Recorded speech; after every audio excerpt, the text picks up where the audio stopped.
Mapleview Animal Hospital Studios, this is the WHTC Morning News with Gary Stevens and Peg McNichol on 99.7, 1450 WHTC and WHTC.com. Hey, we welcome you back to the WHTC Morning News for this Thursday, December the 17th. Thursday mornings, we have a chance to catch up with what is going on in Washington with one of the two men who represent the Lake Shore. On Capitol Hill, he is soon to be sixth-term U.S. House Representative Bill Huizenga of R-Zeeland. He's on the other end of our Zoom connection. Bill, good morning. Welcome back to WHTC. Hey, good morning, Gary. Glad you're with us. As you can see, I'm actually back in D.C. for once on one of these calls, so hopefully we're going to be productive now. We'll talk about that in a moment or so. Last night, you held a town hall meeting because a lot of people wanted to ask you questions about the election. How, from your standpoint, how did it go? It went fine. It went well. I was very pleased to have Lisa Postumus-Lyons, who is the Kent County Clerk, as well as Justin Roebuck, our Ottawa County Clerk, join me. There's been really kind of a different sort of streams of thought that have been going on regarding the election, with lots of discussion about what happened with absentee ballots. By the way, that's what that Texas case was about. And that's what the amicus brief that I had joined was really about, how those absentee ballots were being handled. The second is sort of the day of voting, what was going on with that. And then the equipment issues. There's this much talked about Dominion voting system. Kent County uses it. Allegan County uses it. But Ottawa County has a different system. And to be able to have those two clerks on that represent a significant part of the population that's in the second district, about 175,000 people in Kent County that are in the second district, and 300,000 or so in Ottawa County. So it was good to have that conversation. I'm just not sure, Gary, whether people's minds have been changed about what they think has happened in this past election. We'll talk about that in a quick second. A nuts and bolts type question for those who may not have been able to join the teleconference from last night. When and where will be the recording of this? Because normally, you usually make it available. Yeah. In fact, we streamed it live on my website, my official website, huizenga.house, HOUSE.gov. So huizenga.house.gov. That I'm assuming, and I think as we previously have, should be archived there and available. But I'm going to double check on that.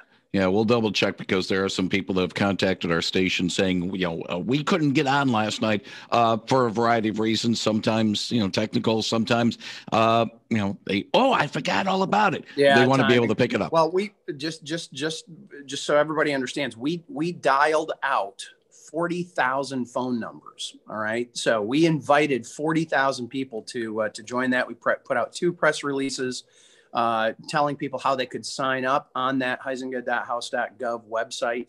And so certainly we want to continue to have this conversation. I don't think it's an issue that's going to be going away anytime real soon either. Yeah, I agree on that. Peg, you got something? You got a question? Yeah, one of the people I know on social media said that they got a call from your office, but their phone identified it as spam, so they blocked the number. So apparently it doesn't come through as Representative Huizenga. I don't know what number it looks like on someone's phone. It would be a local number. It would have been a local number out of my Granville office. So, okay.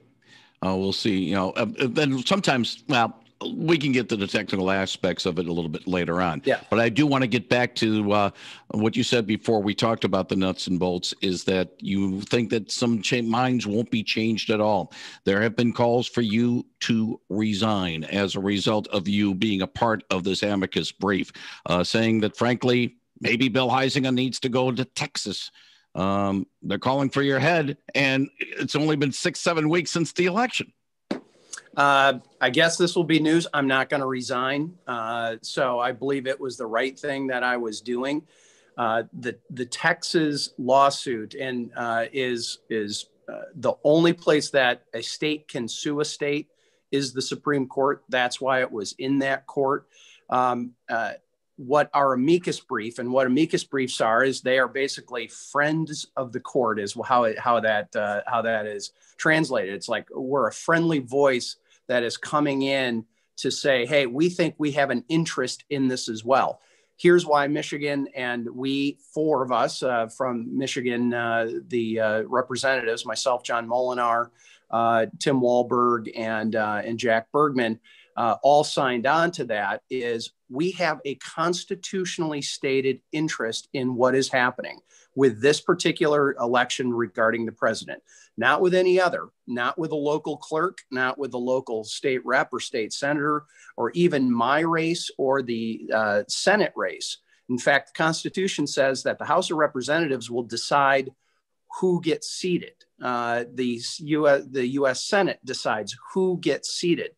However, the Electoral College and Congress, both the House and the Senate, they are the ones that actually have that direct charge to make sure that that vote for president is happening the way that it should be happening. But at the same time, all this gets turned over to the states.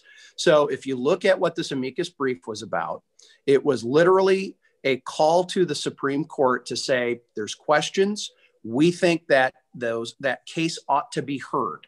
There was no advocacy about what that outcome was going to be. We believe that there's constitutional questions that need to be answered and frankly haven't been answered because the Supreme Court hasn't taken this up, that ought to be taken up. And in fact, Justice Alito and Justice Thomas both said that they thought that the case should move forward as well, just to hear it without any prejudging. So Gary, and this isn't a secret to anybody, if you voted for Donald Trump, you're tending to believe one thing. If you voted against Donald Trump, you're tending to believe another thing. And you're viewing the world through that lens right now. And it has everything to do with the equipment. My motivation, I did a Facebook Live on Monday that was pretty amazing. It was with Lisa Lyons from Kent County, walking through how they do spot audits. They're required to do these spot audits of precincts. And they had a precinct in Wyoming, which is in the 2nd District. So we spent about 40 minutes on this Facebook Live walking through what all happens. The comments that were coming over were pretty amazing.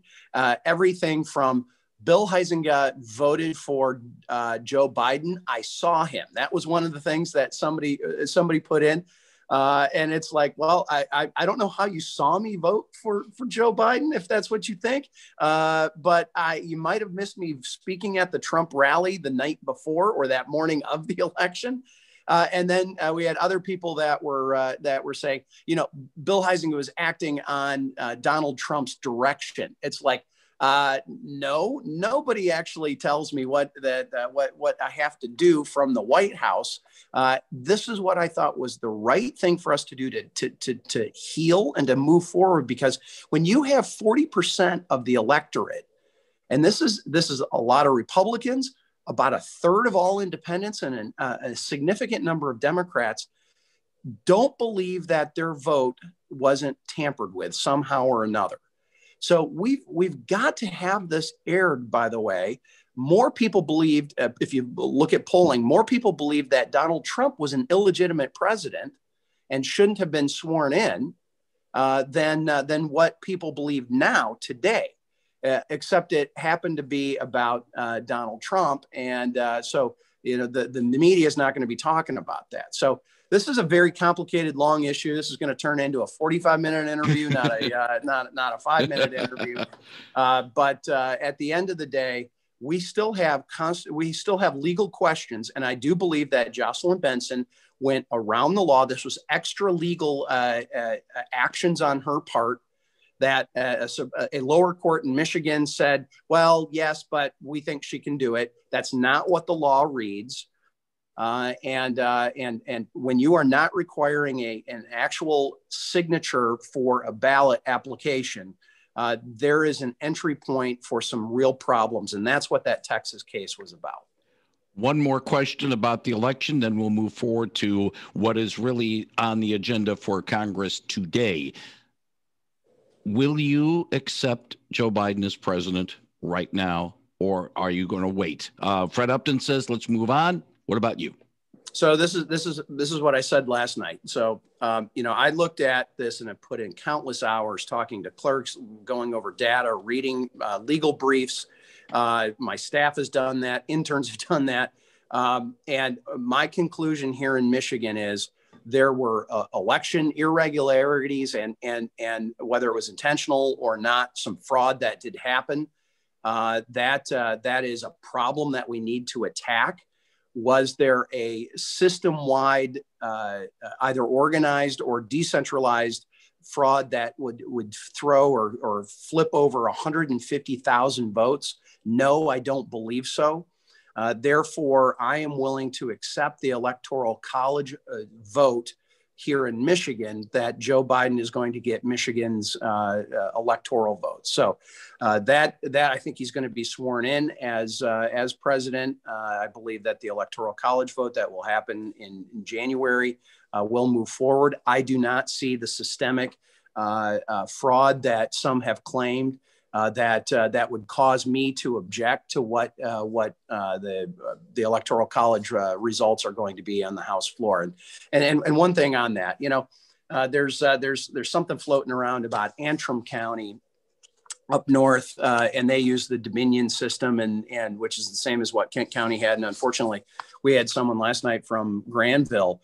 She said she literally believed her vote was flipped from Donald Trump to Joe Biden. And some of that is what she is reading. Interestingly enough, Donald Trump's winning percentage went up from 2016 to 2020 in the second district portion of Kent County. He lost Kent County. That was because of East Grand Rapids and kind of the other parts of that. But in an affidavit that this guy who had been involved in this Antrim County situation, he cited 21 precincts, and I got them right here, 21 precincts in an affidavit that had showed systemic fraud in Michigan. 11 of those are in the second district. 4 of them, are in Ottawa County. R-Zeeland Charter Township had 2 of them. There's a claim that R-Zeeland Charter Township had 460% voter turnout. That didn't happen. This is verifiable.